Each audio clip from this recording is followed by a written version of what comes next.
C'è stata quasi una rivoluzione all'interno dell'Ordine dei Medici di Agrigento. Lei è risultato presidente affiancato da un vice eccellente come il dottor Luparello.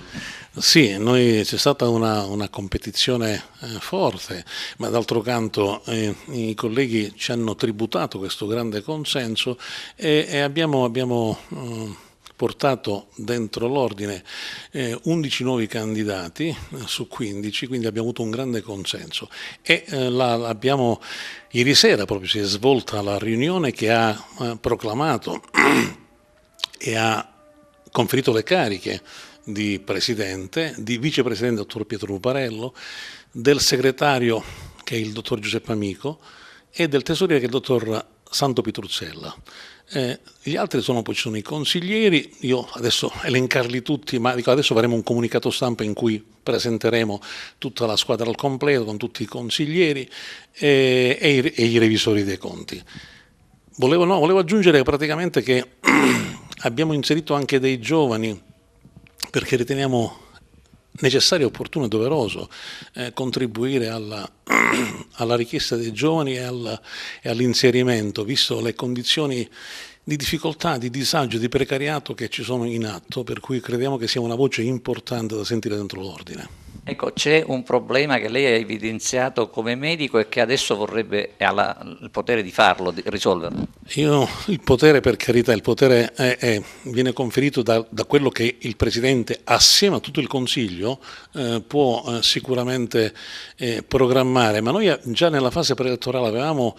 presentato un programma ad Imasia sull'impegno che avremmo assunto, sulla responsabilità e che ci sentiamo di assumerci per quanto riguarda non è una solo, come dice lei, ma sono tante problematiche che afferiscono all'ordine dei medici. D'altro canto l'ordine dei medici ha questa, come organo istituzionale, chiaramente al di là della tutela, della difesa dei diritti dei medici, ma anche la vigilanza sui doveri dei medici chiaramente, ma affronteremo tante problematiche.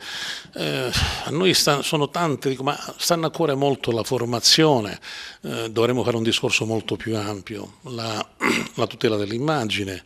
la difesa dei posti, la sicurezza sui posti di lavoro. Recenti fatti di cronaca hanno portato alla ribalta situazioni veramente drammatiche che francamente non sono nuove a noi, però dico, dobbiamo cercare il sistema per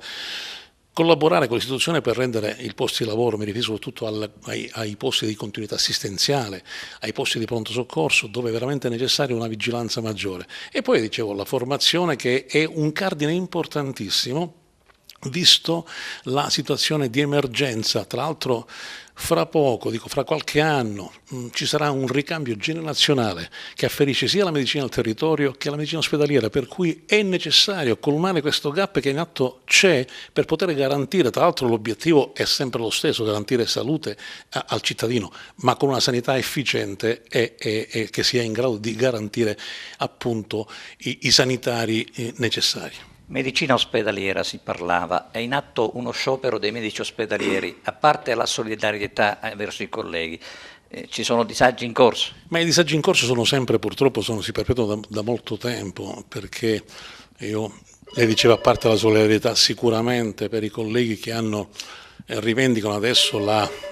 un contratto di lavoro che non viene più firmato da molti anni, ma questo è un problema molto più ampio che afferisce anche ad altre categorie mediche. È lo stato di disagio per cui il medico vuole riconosciuto, vuole riaffermare un ruolo professionale